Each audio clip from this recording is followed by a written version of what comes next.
Thank you for tuning in to this Dance Friends audiocast. My name is Sarah.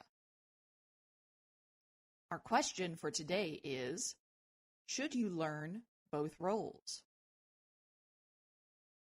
The central dynamic of all partner dancing styles is the communication between two people, a leader and a follower, on the dance floor. This communication is nonverbal, most of the time, and rooted in learned dance structures as well as intuitive inferences. The traditional way this division of labor has been determined over the years is that men lead and women follow. However, there are a variety of different reasons that dancers break these gender norms. Obviously, social conceptions of gender roles are changing in all areas of our culture, and dance is no exception. But there may also be reasons related to personal development of dance skills that a dancer chooses to learn both roles. While learning both roles may ultimately be beneficial to your dancing, there are pros and cons to consider when deciding if and when to pursue learning both sides of a dance partnership. The absolute most compelling reason to learn both roles is simple. You will be a better dancer if you do both. As an instructor, it is essential for me to know both roles when I teach. The majority of my students are couples, and obviously I need to instruct both the leader and the follower in the couple. I also need to perform the steps as a partner for both members of the couple so that I can demonstrate and troubleshoot. Additionally, I need to know both roles when I teach an individual leader or an individual follower. Even though I am dancing a follower's role when I'm teaching the leader, I need to know the opposite role thoroughly so that I can teach the leader how to lead. Likewise, when I'm teaching an individual follower, I need to perform the leader's role on our lessons, but instruct my student in everything a follower needs to know for dance floor success. When dance teachers enter formal training, we learn both roles right away. This was no issue for me because I had been interested in the leader's role from very early in my dance education. As mentioned in my About page, I started taking ballroom dancing classes when I was 12. I was funneled over to the followers' side of the room with all the women, as was the norm at that time. I learned my follower's part, but as the class progressed, I became increasingly interested in what the gentlemen were learning. I paid attention to what the teacher was showing them, and when I was practicing at home by myself, I would reconstruct the leader's role using what I remembered from class and what I had experienced while dancing my own follower's part.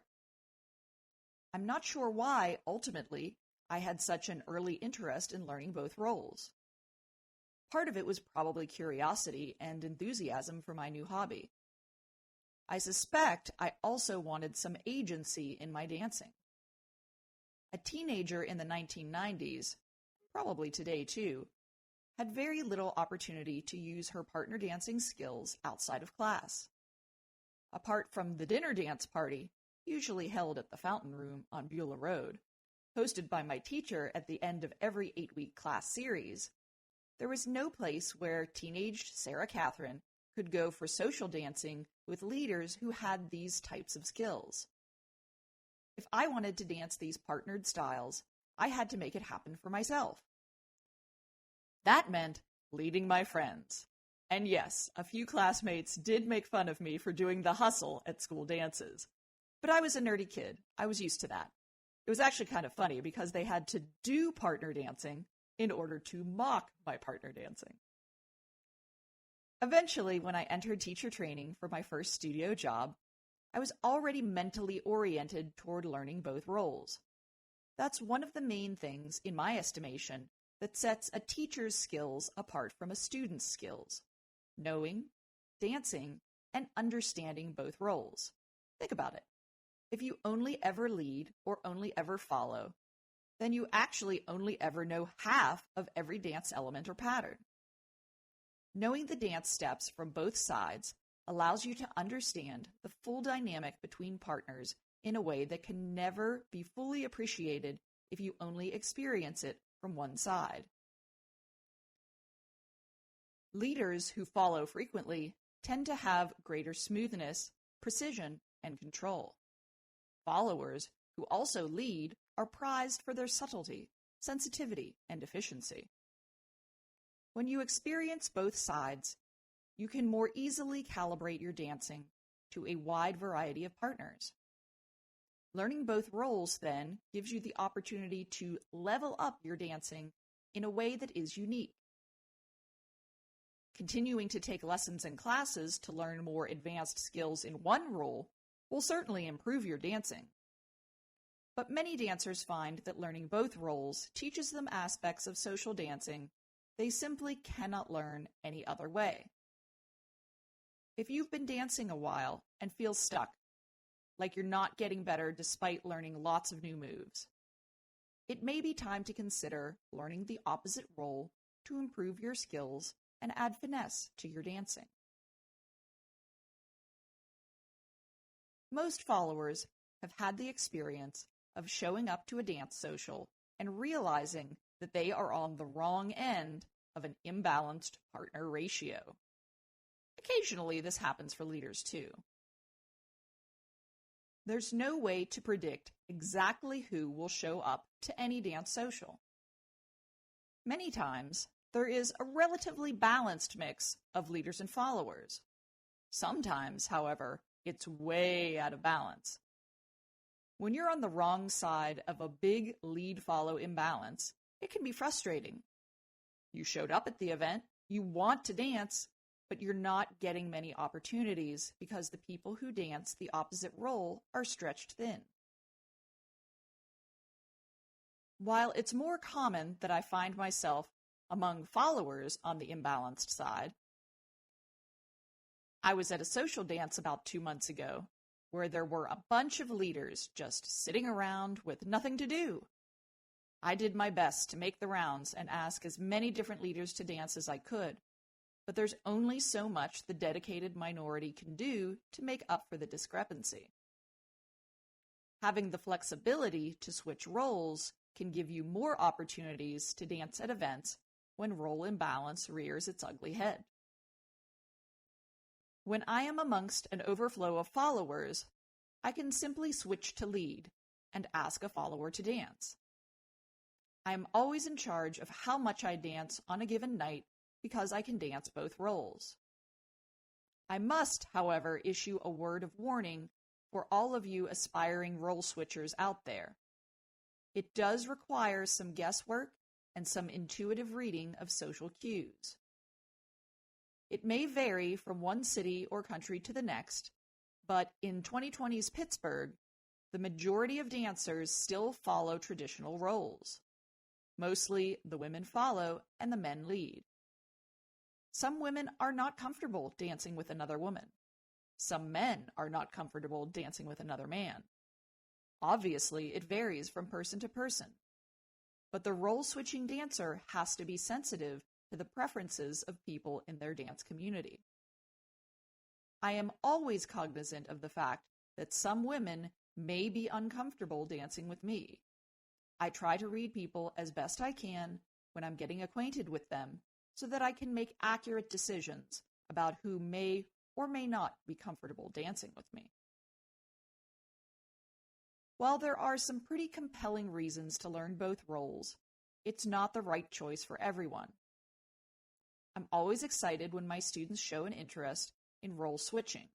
I teach and dance both roles, and I am happy to teach anyone how to dance either one or both. However, if you are completely new to social partner dancing as a hobby, I would not recommend learning both roles right from the beginning. In my experience, it is important at the beginning of your lessons to choose a role and stick to it for a time. Exactly how much time depends on the individual learner. But in most circumstances, the brand new hobbyist has enough to learn and to parse while simply dancing one role. My advice is to choose the role, as a beginner, that you will have the most opportunity to use. not only for the functional reason that it will be more practical, but for the developmental reason that the more you dance, the faster your skills will develop, and the faster you can get to the point where you're ready for mentally juggling both roles. The exception to this advice is for professional instructors training in a structured environment like a studio. Over 15 years as a studio teacher, I did see quite a few people enter teacher training as complete beginners to social dancing, and in that context, they needed to learn both roles right away. The key difference is time. A professional instructor trainee is entering a new career, not taking on a new hobby. By necessity, our careers and our hobbies get different intensities of our attention, and often vastly different amounts of time. With the time that most new hobby dancers can devote to learning, it will be counterproductive to learn both roles right away. In the meantime, focus on one role. If you're interested to learn both, you will discover that there is a time in your future when the mental processing for your dance hobby becomes less demanding. It is around the time when your muscle memory becomes more solidly entrenched. And at that time, you will have some extra bandwidth to devote to learning the opposite role. Just be sure to establish basic comfort with one role while you're still learning the fundamentals of social dancing. Later in your dance learning, you may find your interest is piqued to learn both roles, but you may also find that one role is enough. The vast majority of students I've ever worked with feel that they already have their hands full with one role. Even when my students do attempt learning the opposite from their original role, most of the time it turns into a brief side project that doesn't go much further than limited lesson-based practice. The only dancers who are fully successful at actively switching roles are the dancers that use both roles when they dance socially. If you're not going to use both roles in a functional context, you're probably not going to be able to extract the full benefits discussed above from knowing both sides. If you're debating whether double role learning is right for you, it helps to consult a personal lesson teacher who can help you figure out the best way to weave it into your dance lifestyle. Thank you for listening, and be sure to look for more articles and audiocasts on our website, pittsburghdancer.com.